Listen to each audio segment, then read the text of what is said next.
So we're going to videotape this for our blog, and maybe it's the start of something, and maybe it's not. But we're certainly glad to have Laura Gibson here today. I ain't never seen a man cry till I seen a man die. For you to be I'd be the man. How to get to Sesame Street. If you watch that very first Tiny Desk concert with Laura Gibson, and we say, this might be the start of something, maybe it is, maybe it isn't.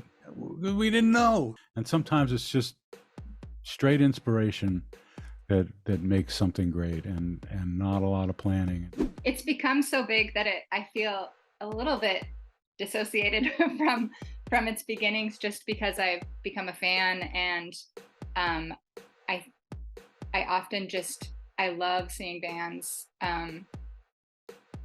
sort of stripped down and using the limitations creatively, and you get a just different view of a band. We've gone through phases of this thing, but it feels like we've hit yet another realm, and just like the caliber of shows and the reaction from the audience.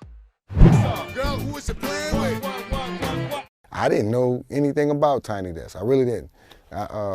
But when, the way the fans came at me, the way the fans' reaction was toward me, it made me like, well, hold up, maybe I need to do my little research. Started doing my research and found out, wait, maybe this would be a great thing for me to do. For me, it was such a, milestone, I think, for me in my career. And I look at every opportunity as just like this benchmark. And some people want to forget certain things in their life so badly. And I'm like, maybe we're not meant to forget things. Maybe we're supposed to remember them, to remember how far we've come, And for me, Tiny Desk was that. Coming and doing something outside their box, they're creators. And good creators want to do something outside their box. And that's what's cool about it. I think that's why artists love it, and although it's nerve-wracking, but it's also why audiences love it. They get to see their favorite people doing things in ways they hadn't never seen them do it.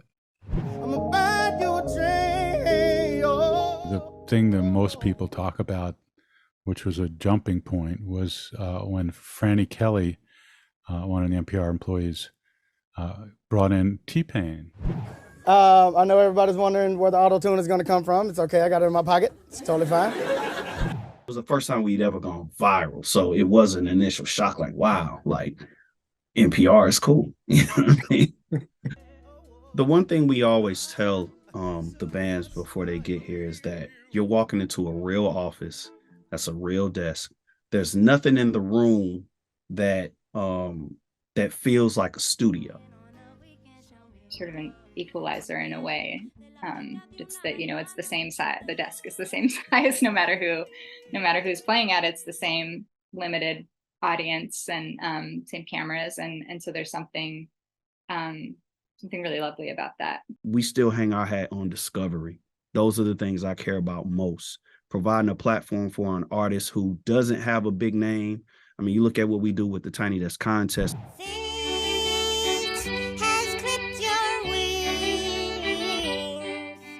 I had not ever played on a national stage before, everything I was doing was based in Minnesota, and primarily northern Minnesota, where I live, in Duluth. And so besides notoriety, the biggest change was that I got offers to play all over the country and even in other countries. I definitely think the Tiny Desk shaped a lot of what I think about disability, and it led me to eventually co-found a national organization called RAMPS, Recording Artists and Music Professionals with Disabilities.